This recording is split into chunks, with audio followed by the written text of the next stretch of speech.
Alright, hello everyone. I hope you guys are doing good.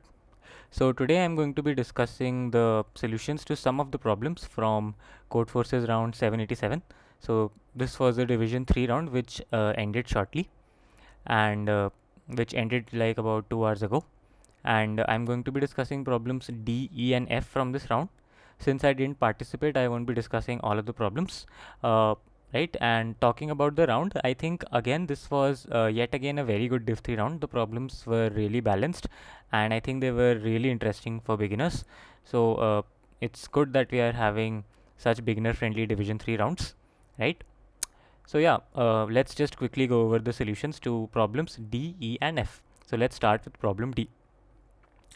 So in this problem, basically we have been provided with the rooted tree with n vertices, and any arbitrary vertex of the root can be the tree of the tree can be the root. And what we need to do is we need to divide the nodes of the root into a set of paths, right? So we need to find a set of paths such that each vertex belongs to exactly one path, and each path can contain one or more vertices. Okay, and in each path, each next vertex is a son of the current vertex. So yeah, that is basically the definition of a path of a tree, right? So in each vertex, in each path, the next vertex is the son of the current vertex. And basically we need to do this in such a way that the number of paths is minimized. Okay, so our job is to find a set of paths such that in each set, in the path, in each path of the set, the next vertex is basically the son of the previous vertex, and we need to do this in such a way that the number of paths is minimized. Okay, so let's see how we can solve this. So the basic observation in this problem is that every time branching occurs,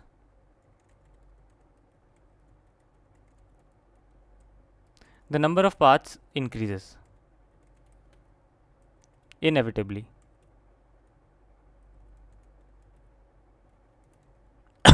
So what do I mean by this? Let's see. So let's say we have this is just a part of the tree that we have. Okay, so let's say this is the part of a tree. So we are on this node, and this particular node has 3 children. Okay, so what I mean by branching is that a node having more than one children. Okay, so whenever a node has more than one children, then inevitably the number of paths will increase, right? So let's say that this node, let's say it is x, and this, let's say this node x is a part of some path. Obviously every node is a part of some path. So this path can contain exactly one of these three nodes, right? This path can contain exactly one of these three nodes. So let's say that, so there is a path of which this node is a part, right? And this particular path of which x is a part can contain exactly one of these three nodes, and we can arbitrarily pick which node to choose, which node that this particular path will contain, because it doesn't matter. Anytime the branching occurs, the number of paths is going to increase, so it doesn't really matter which node we pick. So let's say we pick this node, so this path continues, and from here on we start two new paths. Okay, so it doesn't really matter which node we pick. Okay, so basically this is the entire solution. So every time every time there is branching, the number of paths will increase, and if there are like k children of a particular node, then the number of paths will increase by exactly k minus 1, no matter which node we choose to be a part of the previous path and which of the k minus 1 nodes we choose to be the starting points of new paths. Okay, so this is how the solution is going to look like. We will just do a basic DFS in the graph, and we will just whenever we find that a particular node has more than one children, we will pick one of its children randomly and continue with the current path, and then we will start new paths from all of its remaining children. Okay, so let's write down the solution. So the solution goes like this. So we do a DFS on the tree, and anytime we encounter a node having more than one children, we pick the first child, since it doesn't matter which child we are picking, and continue on our path. And basically we start new paths from all other children. So we start new paths from all other children, and this is it. This ensures that this ensures that the number of paths is minimum possible, because we are always continuing one path, and one path is the maximum that we can continue, because two children of a particular node cannot belong to a same path, obviously. Okay, so we do a DFS on the tree and maintain a path. So we do a DFS maintaining a path in which the current node belongs.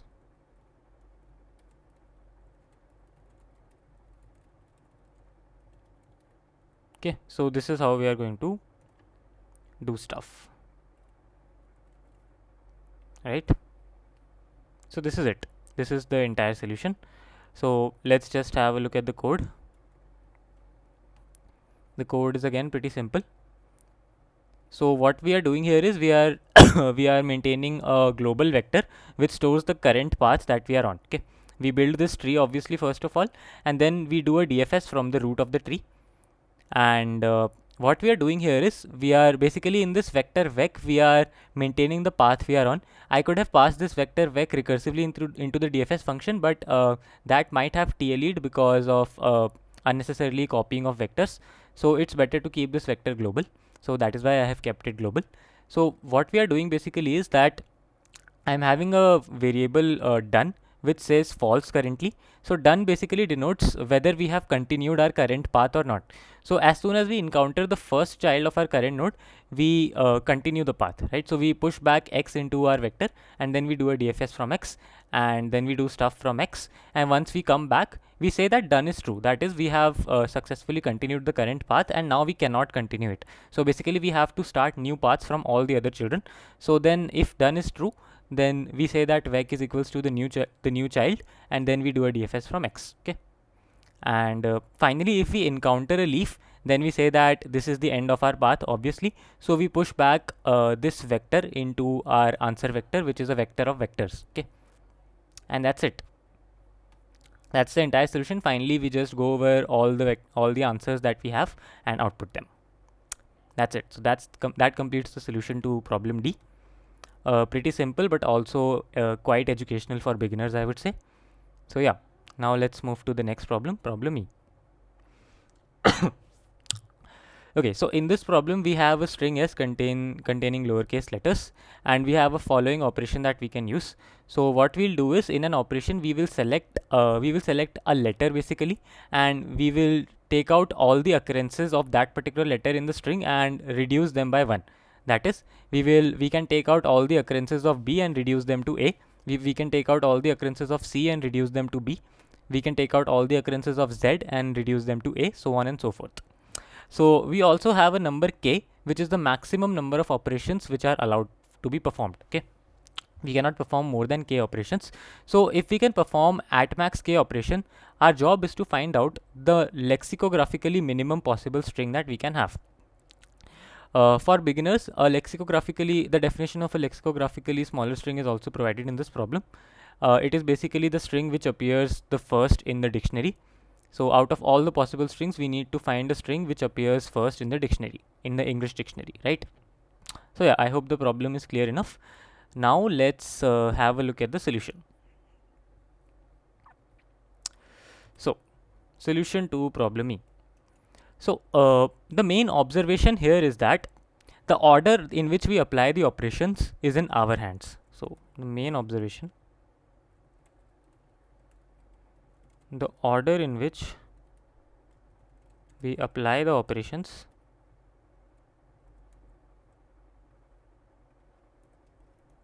is in our hands. Okay, so what I mean by this is, let's try to take an example from the sample test cases to understand what's going on. So let's look at this example where k is equals to 2. So k is equals to 2, and the string s that we have is CBA. Okay, now obviously if we have a here, it doesn't make any sense to convert it to z because it is already an a. We can't get smaller than that, and we need lexicographically minimum string. Okay, so now since we need a lexicographically minimum string, let's just focus on these two characters C and B. So we have our choice. We have two operations. So, and we first, obviously, since the character which is to the left matters more in lexicographical ordering, so first we look at the first character. Okay, so we have a C here, and we have two operations available. So one thing that we can do is we can convert this CBA to BBA. Okay, and then what we can do is we can convert this BBA to AAA. Okay, why? Because we will choose both the occurrences of B's and then we will convert them to A's. Okay, but there is another sequence of operations that we could have performed, and that is we had CBA. So from CBA we could have first chosen B. Okay, and then we would have gone to CAA, right? And now we can choose C, and then we can go to BAA, and then we can choose B again and go to AAA. But it turns out that this one uses this one uses 3 operations, but we only have 2 operations with us, so this is not a feasible choice. So what we learn from this experience is that it is better to first take the greater elements and then reduce them. For example, here we first took C and then reduced them, right? So it is beneficial. So if K is large enough, it is beneficial to first perform the operations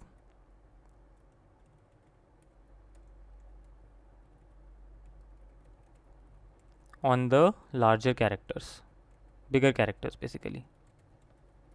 Okay, so that's it. Now how does this help us? Let's see.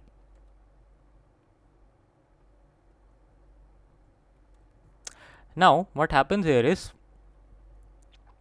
so what we can do here is we can start from left and we can start scanning our string from left to right. Okay, so also it might be helpful to look at one more example, I guess, or maybe it's fine. Okay, yeah.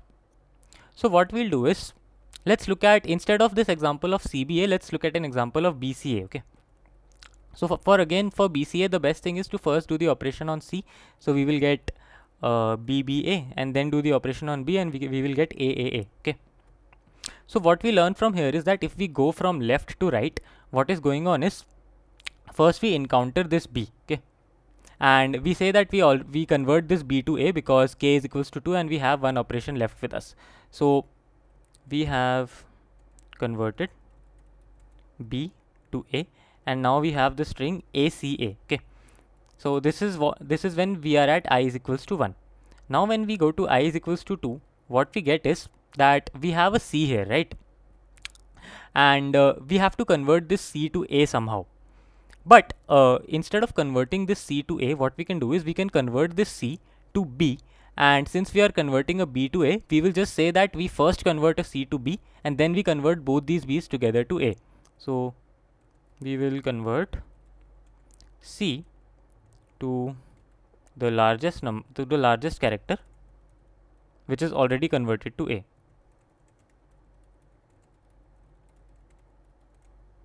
In this case, B. Right, this is what we are doing. We will convert it to the largest character, which is already converted to A, and then we will just say that we are first converting this C to the largest character, which is already converted to A, and then we are converting both of them together to A, right? So all that we need to do is to take the current character and convert it to the largest character, which has till now been converted to A. That's all that we want. This way we are minimizing the number of operations that we take. Okay, so this is the basic algorithm. So what we are doing is we maintain the maximum character which is being converted, which is already converted to A, and simply check if we can convert S of I, which is the current character we are looking at, to this maximum character. Let's say this character is MX. So we will just check if we can convert SI to MX. Now how to do that? So the number of operations required to convert I to MX, let's say, would be S of I minus MX, obviously, right? So these many operations are required. So let's say the current value of K is the number of operations which we have remaining. So there are two cases. So case 1 will be that K is greater than or equals to MX. That means we can easily convert the current character to the maximum character and therefore to A. So we just say that S of I is equals to A, and at the same time we decrease K by this difference, right? S of I minus MX. Sorry, this should be difference. Okay, yeah. So the second case is that K is strictly less than difference. In this case, we cannot convert this ith character to the maximum character that we have already converted to A. And what that means is that we will try to convert it to as small of a character as possible, since we want to minimize the string lexicographically. Also, our main goal is to minimize the string lexicographically. That is the main reason we are going from left to right, because the left characters matter the most. Okay. So now if k is less than equals to diff, what we can do is we can simply say s of I minus equals to diff, because these are the operations that are remaining with us. And we can simply assign k is equals to 0, and that's it. Okay. But the main problem here is, also there is another case that s of I is currently smaller than mx, smaller than or equals to mx. That just means that we can convert s of I to a free of cost. So we can convert s of I to a free of cost. Why? Because while we were converting mx to a, in the process mx was converted to s of I, and then obviously we took all the s of i's together, right? So we have converted s of I to a free of cost. Yeah. So this is it. But there is one thing which is still missing here, and that is that since we are converting this s of I to s of I minus k, what happens is that every other character which is in this range from s of I minus k to s of I also needs to be converted to s of I minus k. So once we are done with everything, what we'll do is we will scan the string again, and if any character lies in the range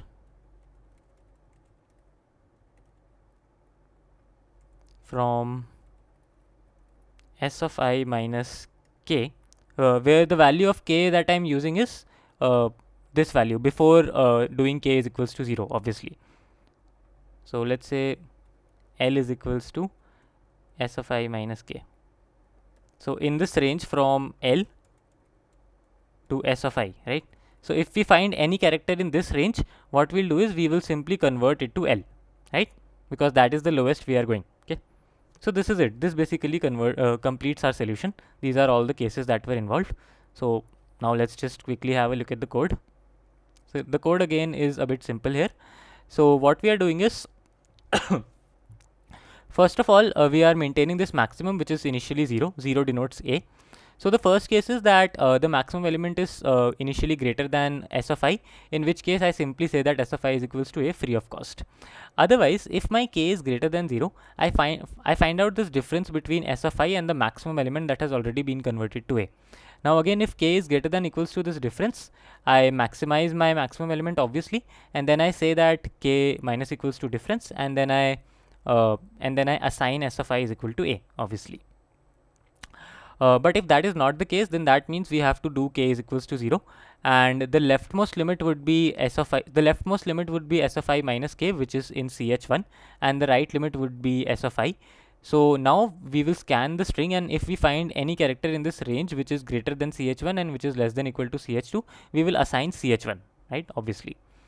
So this is it. In this way, we are making sure that we are making the string to be the lexicographically as minimal as possible.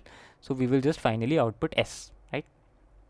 So that is it. That completes the solution to problem B, to problem E. Now let's discuss the last problem that we will be talking about today. That is problem F. Okay. So this problem is saying Vlad and Nastya live in a city consisting of n houses and n minus 1 roads. That is, the city is basically a tree.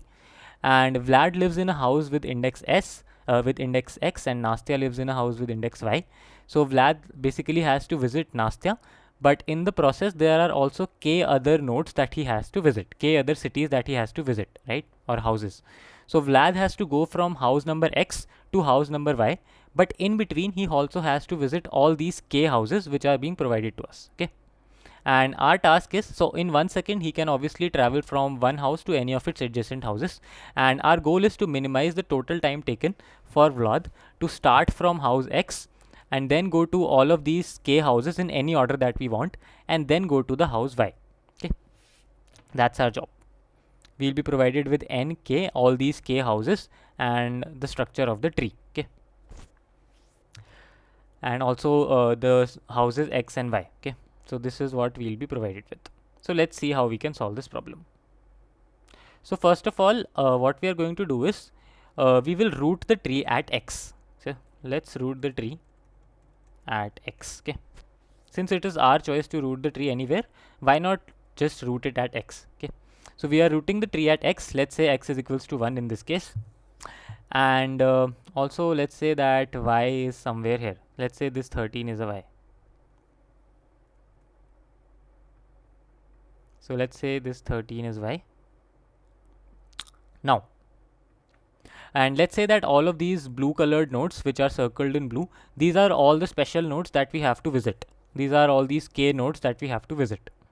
Okay, so let's try to look at the solution. So the solution is, first of all, what we'll do is we'll ignore the condition that we have to end our path at y. So let's ignore the condition that we have to end our path at house y. Instead, what we'll do is we'll find out the minimum time it will take Vlad if he starts at house x and then visits all these k houses and then again comes to house x. Okay, so instead we will find the minimum time to start at the root and come back to the root. So we will try to find out this minimum time, and if we are successfully able to do it, then we will see how we can transition from that answer to the final answer, okay, which is the minimum time taken to start at x and end at y. Okay, so now how will this path that Vlad will take look like? Okay, so our goal is to go to every house and then come back to the root, right? So let's say there are these subtrees. So this is the root at which we are starting, and then there are these subtrees. Okay, so obviously let's say there are these two subtrees which contain any special nodes. So let's say we first go to this subtree. So let's say we first go to this subtree. Obviously, if we are going to this subtree, then we are bound to come back. So we will go to this subtree and then we will come back from this subtree. And then similarly, we will go to this subtree and we will come back to this subtree. We will come back from this subtree to the root, and in between again we also have to traverse this entire subtree and visit all these special nodes here, and we also have to visit all these special nodes here, right? Okay, so that is the main goal. So the main observation that I will try to make is that every edge that we visit will be visited exactly 2 times. So as you could see before, once we were going from here to here, so once we were going from here to here, and then we were coming back from here to here, and this fact is true for each and every edge that we visit, and we'll see why that is the case. Exactly 2 times. Okay, and let's see why is that. So let's try to look at a path that we will follow. So let's say that we start at the root and then we first decide to go to the left subtree. So we'll go here. Okay, and then let's say we decide to go left again. So we'll go here. Now we realize that there are no special nodes in the subtree. So obviously it is not beneficial for us to go down, to go deep. So then we will return. So now we are returning. Notice that this edge is being traversed twice. Now we'll go here because there are special nodes here, and then we will go here because there is a special node here. And since we have reached a leaf node, there is no point of going down, so then we will come back. Okay, and now again we realize that there are no other special nodes, so we will come back. Okay, then again we realize there are no other special nodes, so we will come back. Now we will go here, then we will go here, then again we will come back because there are no special nodes in the subtree of 7, and then we will go, yeah, so this 13 is not a special node, it is y. So then again there are no special nodes, so we will just come back. So you can see that every edge you are traversing is basically being traversed twice. Okay, so this is being proved here. Also, which are the edges that we will traverse? So we will only traverse an edge from u to v if there are greater than 0 special nodes in the subtree of v. Okay, and every edge that we will traverse it twice, so that will contribute 2 to our answer. Okay, so if we ignore the condition of ending at y and we just want to start at the root and end at the root, what we'll do is for every edge u comma v such that number of special nodes, let special of v denote the number of special nodes in the subtree of v. So for every edge u to be such that special of v is greater than 0, we will add 2 to our answer, right? Because we will visit that edge exactly twice. So we will do a simple DFS to find this answer, and then we will be done. But now instead of going back to the root, our job is to go to this node y. Okay. So then there is a very simple way to tackle this. So how to tackle the fact that we need to end at y instead of the root? Well, it is basically very easy. So what we can do is we can iterate on the node that we will visit last before visiting the root. So we can iterate on the node that we will visit before going to the root. Also, it doesn't matter what path we take. If in the first case where we have to start at the root and come back at the root, the answer will always be equal to 2 times the number of edges that we traverse. It doesn't matter first we go left, first we go right, it doesn't matter, right? So yeah, so that is why we can iterate on the node that we will traverse in the end. Okay, so obviously in this diagram we can say that out of all the nodes that we have, we can either end at this node. By end I mean before going to the root. So we can either end at this node or this node or this node. It doesn't make any sense to end at this particular 5 node, because if we are at 5 then we have to go down to 10, right? Okay, so that is it. So we will iterate on all these 3 nodes. Even though it doesn't matter, even if we iterate on 5, we'll see why. So basically we can iterate on all of these special nodes, and we can say that if we end at the ith special node, what will be the situation? So let's see. So let's say we end on node I. Okay, and let's say we have our answer calculated, where answer is the answer to the first case answer, and for the second case we are having a final answer variable. Okay, so now how do we find out the final answer if we are visiting the node I before going to the root? Okay, so the difference in the path will come from something like this. So let's say this 4 is the ith node. So this 4 is the ith node. Once we are at 4, in the answer variable we are going back from 4 to 1, right? In the answer variable we are going back from 4 to 1, but in reality we are not supposed to do this, right? So in reality we are not supposed to do this. So in reality we are supposed to go from 4 to 13. Okay, we are supposed to go from 4 to 13. Okay, something like this. So in numerical terms what we can say is final answer will be minimum of itself, obviously since we are iterating,